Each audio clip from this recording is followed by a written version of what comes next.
Sholay film કેટલાય જોયેલું છે? શોલે બધાય જોયું? બસ બસ બસ. શોલેમાં કાકા મોટામાં મોટો ગોટાળો છે, એ કોઈને ખબર નથી મારી સિવાય. અને એક જયાબેનને ખબર, કારણ કે હજી ફિલ્મમાં જાજુ બોલ્યા જ નથી. જયાબેન લાજ કાઢીને આટા જ માર્યા કર્યા. મોટામાં મોટો ગોટાળો. એ શોલેમાં ઓલો કયું નગર, ગામનું નામ રામગઢ. હા રામગઢ. હા એમાં ગબ્બરસિંહ બોલે ને, अरे ओ साहबा रामगढ़ की सुगरिया कौन सी सब्जी का आटा खाती है रे, बहुत यारा लगता है. अरे मैं 18 વાર જોયેલું છે. હું વાત કરો, હું કઈ ઓછી માયા થોડી છું. રામગઢ. હવે એ ગામમાં લાઇટ નહોતી, બરોબર. રોજ જયાબેન ઓલા ફાનસ બંધ કરવા, દીવા ઓલોવા નીકળે, બરોબર. લાઇટ નહોતી તો ઓલો ધર્મેન્દ્ર જે ટાંકા ઉપર ચડી ગયો, એ ટાંકો ભરતા હેનથી મર જાઉંગા ફટ જાઉંગા મોચી, એ ટાંકો ભરતા હેનથી. બોલો હજી સુધી કોઈને ખબર? આનું નામ ફિલ્મ. જીવન પણ ફિલ્મ છે. અમુક વાતની ખબર નહીં પડે. પરિવારમાં ઘણા આવા ટાંકા છે, શેનાથી ભરાણા એ ખબર નથી પડતી.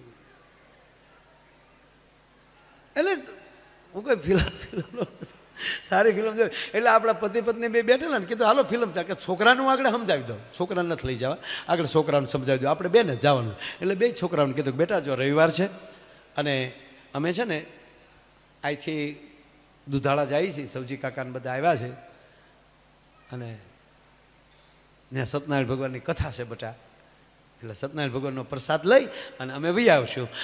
અડધો કલાક જતા, અડધો કલાક આવતા, 2 કલાક ત્યાં ખોટી થશું, એટલે 3-3.5 કલાક જેવું થશે છોકરાઓ. એટલે જો બેટા ક્યાંય આમ જો તોફાન ન કરતા ઘરે બેસજો.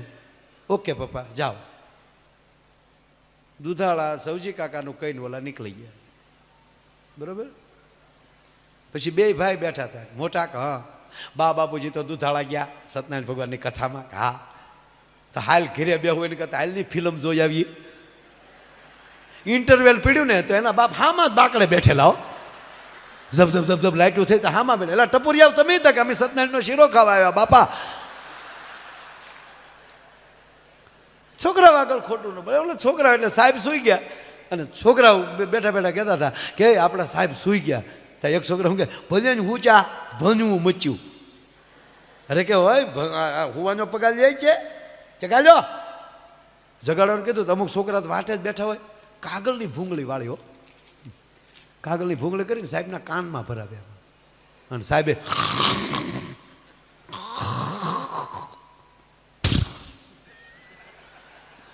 જાણે લેલન પાછી પડતી હોય ને એ જ્યાં છોકરાએ કાનમાં ભરાવ્યો તો સાહેબે જે ઝટકો માર્યો અને સાહેબે હોશિયાર સીધો છોકરાનો હાથ જ હાથમાં આવ્યો. હા ને આમ હાથમાં લીધો છોકરા. મજાક કરો? મજાક કાંઈ નથી કરજો. હુઈ ગયા હતા તમે, હે હુઈ ગયા હતા તમે, જગાડ્યા છે. સાહેબને ચૂક મારી દીકરી પકડ્યો મને. તો સાહેબ કે બેટા હું સુઈ નહોતો ગયો. સુઈ ગયા હતા ગગજાચી બોલતી હતી નાખો જાય પાછા કે સુઈ નહોતો ગયો. ના બેટા હું યોગા કરતો હતો. યોગા કાંઈ નહોતા કરતા, યોગા તો મારા દાદાએ કરે. હમણાં એક ભાઈને અમે વડીલ કોઈ ગુજરી ગયા હતા, અમે ખરેખરે ગયા ને કાકા. તો મેં પૂછ્યું, મેં કીધું કેમ કરતા કાકા ગુજરી ગયા ભાઈ, વડીલ કેમ ગુજરી ગયા? કે યોગા કરતા કરતા. હે યોગાથી તો માણસ નિરોગી થાય. કારણ કે અમારા વડીલ છે એ યોગા કરતા કરતા ગુજરી. કઈ રીતે? એ કે અમારે જો રામદેવ બાબા સવારમાં ટીવીમાં આવે એટલે અમારા દાદાએ કે બેસી જાય હામાં, અને એટલે રામદેવ મહારાજે કીધું કે પદ્માસન લગાવો. એટલે અમારા દાદાએ જેમ હરિયા વાળે એમ પગ વાળી એમ પદ્માસન લગાવી દીધું. અને પછી રામદેવ બાબાએ કીધું કે ઊંડો શ્વાસ લ્યો. એટલે અમારા દાદાએ ઊંડો શ્વાસ લીધો, લાઇટ વહી ગઈ.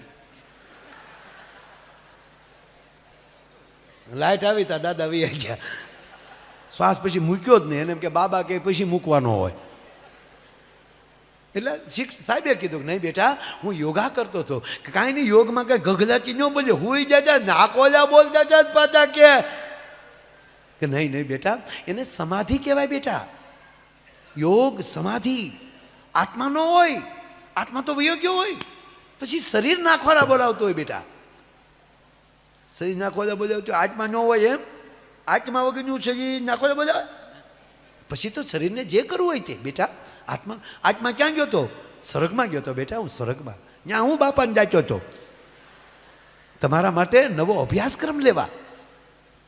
નવો અભ્યાસક્રમનું કીધું, છોકરા રાજી થઈ ગયા. ક્યાં વાત હે, આપણા સાહેબ જો આપણે હાટો અભ્યાસક્રમ લેવા ગયા હતા. પણ એક છોકરાને મગજમાં બેસી ગયો. એક છોકરાને થયું શાબાશ ગુરુજી શાબાશ. 15 દી પછી છોકરો હોઈ ગયો. 15 દી પછી છોકરો હોઈ ગયો. હા ને સાહેબે ઠપાટ મારી, સુવાવો કે ભણવાવો? એ સાહેબ થપાત નહીં મારવાની હો, હું યોગા કરતો તો સમાધિ ગુરુને ચીલે ન આવી તો ચીચે ન કહેવાય. ધ્યાન સમાધિ. કે મારા દીકરા મને પકડ્યો આવ્યો. તું ક્યાં ગયો તો? હું ચરગમાં. ત્યાં હું હતું? સાહેબને એમ કે પૂછી લો આગળ સ્વર્ગમાં હું હતું. એટલે એવા ગયો ને સાહેબ બધું કહેવો. મને હવે ખબર પડી તમે હું કામ સ્વર્ગમાં જતા હતા. સ્વર્ગના દેવતાઓ ઇન્દ્ર મહારાજ અપચદાવું ધા જઈ થા. તે શું કર્યું ત્યાં જઈને? કાંઈ મેં કાંઈ ન કર્યું. મેં ઇન્દ્ર મહારાજને પૂછ્યું કે હું મારા સાહેબ અહીંયા આવે? શું કીધું એને? ખોટો છે સાહેબ, બાળક આગળ કોઈ દી ખોટું ન બોલવું. સૂર્ય અને ચંદ્રના તેજ ઝાંખા ન થયા. એ કોને તેજ આપ્યા? મને કહેવા ગયો પૃથ્વી ઉપર જે આવા સત્કાર્યો થાય ને એ એનું દિવેલ છે. તમે જેટલું પર્યાવરણને, જેટલું વાતાવરણને પ્રેમ કરો, પ્રકૃતિને જેટલો પ્રેમ કરો, એ ઈશ્વરી તત્વનું તેજ વધે છે. સમુદ્ર મંથન એટલે શું? શાસ્ત્રોની ઘણી એવી વાતો છે કે એને ધર્મના ખાનામાં નાખી દીધી. એમાં ઊંડાણ. સમુદ્ર મંથન એટલે સમુદ્રની ચોખાઈ. શાસ્ત્ર શીખવાડે છે, શાસ્ત્ર કહે છે કે એમાંથી ઝેર નીકળી જશે ને, કચરો નીકળી જશે ને, પછી નીકળશે એ રત્નો હશે. હળાહળ ઝેર નીકળ્યું, પેલું ચોખ્ખું કર્યું. પ્રથમ સમુદ્ર મંથનનો પ્રથમ મુદ્દો જ છે ઝેર. ઝેર નીકળ્યું અને સાગરને ભગવાન શિવ પૂછે છે, શાસ્ત્રની વાત કરું મારા ખીચાની નહીં, કે તારું મેં મંથન કરીએ તેમને ઝેર દીધું. જ્યારે સમંદર કહે છે કે પ્રભુ આખી દુનિયાનો કચરો મારામાં આવે છે અને મારે તળિયે ઝેર થાય છે અને કયક જીવો મરી જાય છે એ મારથી જોવાતું નથી. એટલે મંથન કરવા વાળો મળ્યો છે ને, એટલે હું તને આ ઝેર આપી દઉં છું કે આ ઝેર લઈ લ્યો ને તમે, બાકીના હું હવે રત્નો આપીશ. અને દુનિયાના ઝેર એકલો બેઠો બેઠો કંઠમાં રાખી શકે એને મહાદેવ કહેવામાં આવે છે. મારો કહેવાનો દેવ તો ખરો, પણ મહાદેવ જેની પાસે આ વાત જ આ છે, ચોખાઈ, સ્વચ્છતા, શબ્દોની સ્વચ્છતા, વેણની સ્વચ્છતા, વ્યવહારની સ્વચ્છતા, વિવેકની સ્વચ્છતા. કેવલ રોડ ઉપર કે રસ્તા ઉપર પડેલાની સ્વચ્છતાની વાત નથી, હૃદયની સ્વચ્છતા. અને જેના હૃદય ચોખ્ખા થશે. હવે જે 15 દિન નાતા જ ન હોય એ પાછા સ્વચ્છતા અભિયાન ઉપર બોલતા હોય, એ કોઈ દી અસર થાય ડોહી? આ જીવન નથી, એ જંજાળ જીવન છે, જીવવા જેવું રે. પાછું જો રચના કેવી છે ભગવાન. વાત હાલતી હતી કે 2 આંખો બનાવી, નાક 2, કાન 2.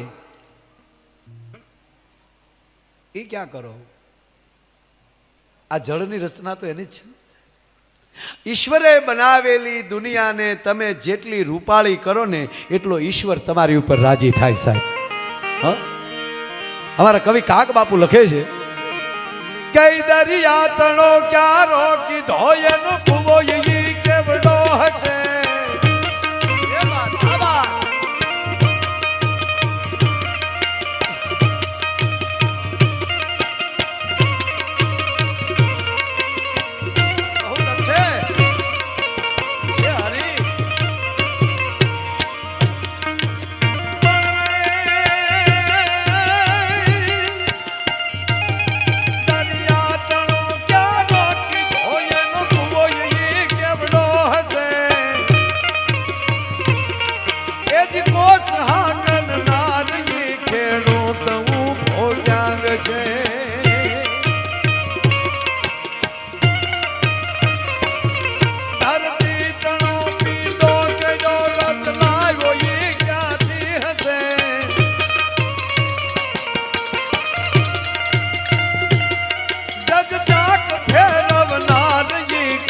હારવું ભો ક્યાંગ છે એ બા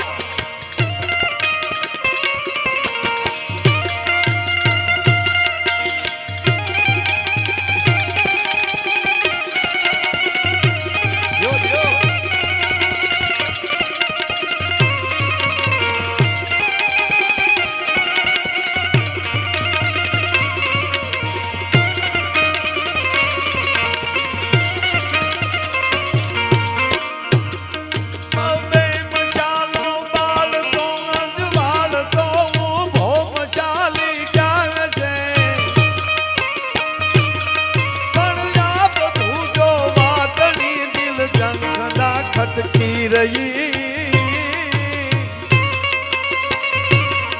બ્રહ્માંડમાં ભટકી રહી અંતે મતી અટકી ગઈ બ્રહ્માંડમાં ભટકી રહી અંતે મતી અટકી ગઈ બ્રહ્માંડમાં ભટકી રહી અંતે મતી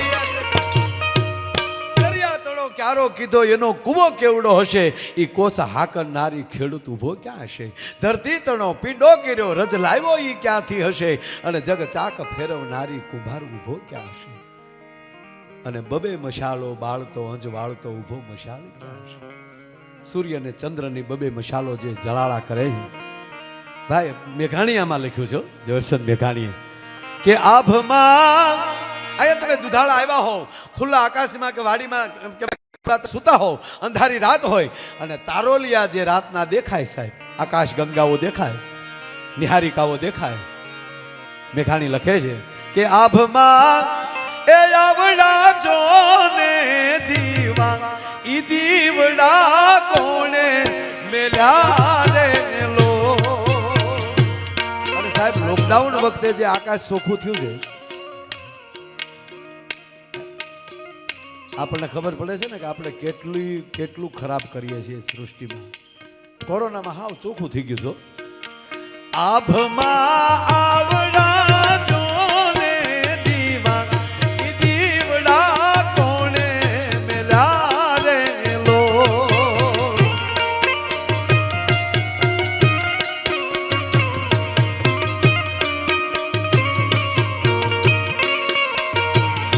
એ આભમાં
કોઈ દી તેલ દિવેલ એમાં કોને પૂર્યા